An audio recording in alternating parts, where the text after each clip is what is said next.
İmam Hüseyin əleyhissalam bu məktubların doğruluğunu araşdırmaq və Kufədə olan vəziyyəti öyrənmək üçün bir nəfər etibarlı şəxsi ora göndərmək qərarına gəlir.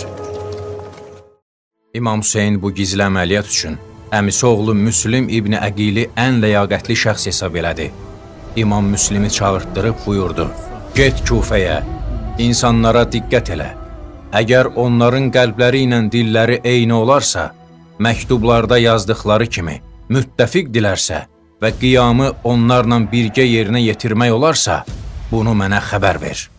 O həzrət sonra Müslimə belə vəsiyyət etdi: "Təqvalı ol, insanlarla mehriban davran, işlərini gizli saxla, insanların bir-birləri ilə müttəfiq olduğu və ixtilafı olmadığı təqdirdə mənə xəbər elə."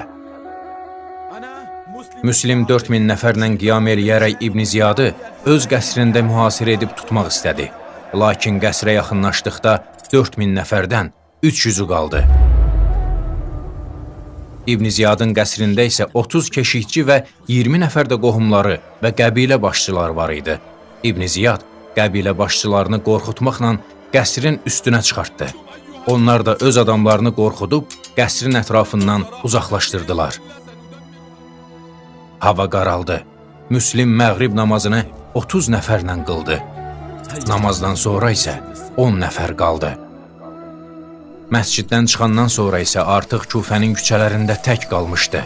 Müslim dar küçələrdə hərəkət eləyərkən dalanı olmayan bir küçədə məcburən Təvəh adlı bir qadının evinə daxil oldu.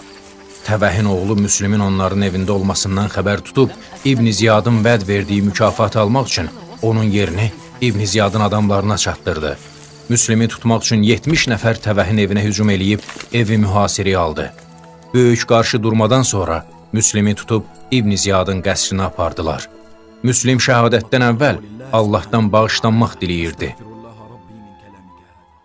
Onu Bükeyr bin Həmran qətlə yetirdi. Sonra isə onun mübarək bədənini yerə tulladı.